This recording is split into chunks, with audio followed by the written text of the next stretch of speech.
तो बड़ी खबर आपको बता दें, आरएसएस, बीजेपी और यूपी सरकार की बैठक हुई है। उपचुनाव को लेकर चर्चा हुई। निगम आयोग बोर्ड में नियुक्ति पर चर्चा, सदस्यता अभियान को गति देने पर मंथन। उपचुनाव में आरएसएस कार्यकर्ता संभालेंगे मोर्चा।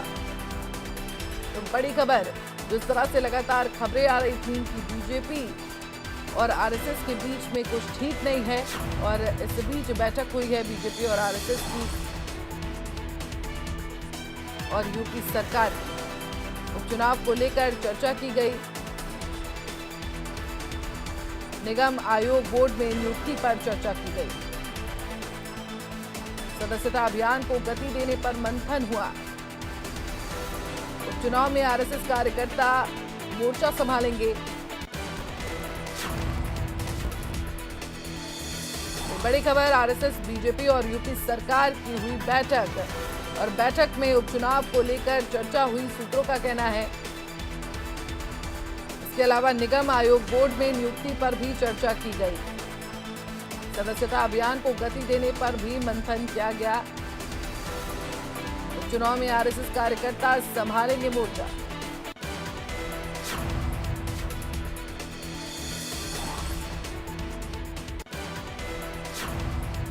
और इसी खबर पर ज्यादा जानकारी के लिए हमारी संवाददाता निकिता सरीन लखनऊ से जुड़ गई हैं। निकिता, आपके पास आएंगे। देखिए, जिस तरह से बार बार ऐसी खबरें आ रही थी कि बीजेपी और आरएसएस के बीच में कुछ ठीक नहीं है, और एक बार देखिए जिस तरह से ये बैठक हुई है, कहीं ना कहीं सब कुछ ठीक होता नजर आ रहा है। क्या कुछ अपडेट है, क्या किस पर मंथन हुआ? देखिए, उत्तर प्रदेश में जल्द ही 10 सीटों पर उपचुनाव होने हैं। ऐसे में अब संघ भी पूरा जो मोर्चा है वो संभालेगा। इसके लिए बकायदा संघ के स्वयं सेवक और सहयोगी संगठन के जो लोग हैं वो गांव गांव तक पहुंचकर वोटर्स को जागरूक करेंगे, और खास तौर पर आरक्षण खत्म करने के विपक्ष की ओर से फैलाए गए भ्रम को दूर करने के लिए जो संपर्क है उनसे वो किया जाएगा, और संघ के स्वयंसेवक वोटर लिस्ट भी ठीक करने का, और साथ ही साथ वोटर सूची को हर घर तक पहुंचाने में भी मदद करेंगे। मुख्यमंत्री योगी आदित्यनाथ के आवास पर कल जिस तरीके से संघ और बीजेपी की जो समन्वय बैठक है वो चली है, इस पर यह मंथन हुआ है भी किसी भी तरह से जो उपचुनाव में बीजेपी की हर सीट पर जीत को सुनिश्चित करना है। लगभग 2 घंटे तक ये बैठक चली है, और जिसमें जिस तरीके से सूत्रों के मुताबिक बैठक में इस चीज की भी चर्चा हुई है कि आयोग और निगमों में संघ और बीजेपी के पुराने कार्यकर्ताओं को प्राथमिकता दी जाएगी, और कार्यकर्ताओं की जो सूची है वो बनाकर हर जिले से भेज दी गई थी। क्षेत्रीय टीम में भी इनके कुछ बाहर के दलों के जो कार्यकर्ता आए थे उनको भी शामिल कर लिया गया था, और संघ ने इस पर आपत्ति जताई है और कहा है कि अब जल्दी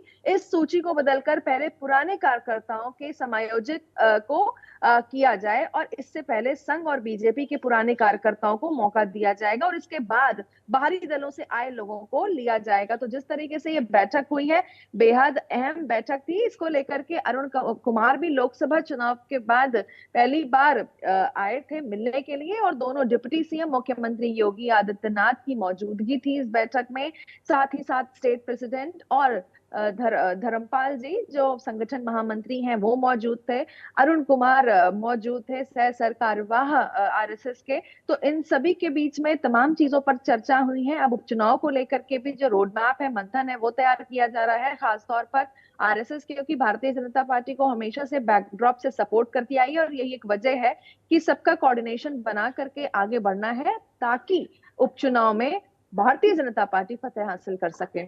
बिल्कुल। और देखिए निकिता, एक और बात इससे निकलकर सामने आई है। जिस तरह से लोकसभा चुनाव में देखा गया कि दलितों को लेकर बार बार ये कहा जा रहा था कि दलितों और पिछड़ों को बीजेपी और संघ कुछ नहीं समझता है, इसको लेकर भी चिंता जताई गई है संघ द्वारा, और कहा गया कि उन पर भी फोकस करना है।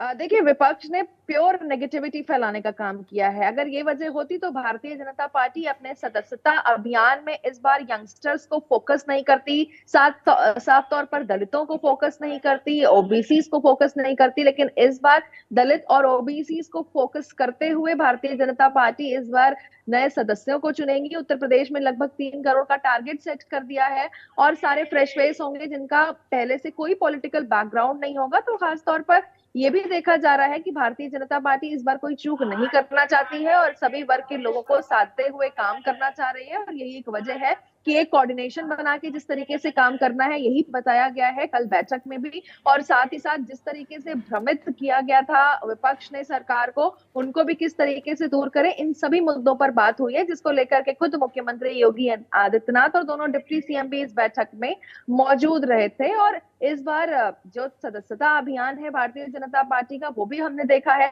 साथ ही साथ कार्यकारिणी जो बैठक हुई थी, उसमें केशव प्रसाद मौर्य डिप्टी सीएम ने एक संगठन को लेकर जो बयान दे दिया था, उसमें भी कई समय तक वो बयान चर्चा में रहा था। तो संगठन में कोऑर्डिनेशन, साथ ही पार्टी के साथ साथ कार्यकर्ता, कैंडिडेट, जनता, सभी में एक प्रॉपर कोऑर्डिनेशन बनाकर आगे बढ़ते हुए इस बार उपचुनाव को लेकर के भारतीय जनता पार्टी का पूरी तरीके से फोकस होगा। बिल्कुल। और देखिए, जो ये बैठक हुई निकिता, इसमें कई चीजों पर फोकस रखा गया और इसके साथ ही जिस तरह से कार्यकर्ताओं में निराशा है, उसको लेकर भी आरएसएस द्वारा कहा गया कि इसको भी दूर करना है। जिस तरह से लोकसभा चुनाव में कहीं ना कहीं बीजेपी को नुकसान हुआ प्रदेश में, उसको लेकर भी कहा गया कि जो है कार्यकर्ताओं में जो निराशा है उसको भी दूर करना। बहुत बहुत शुक्रिया निकिता, हमसे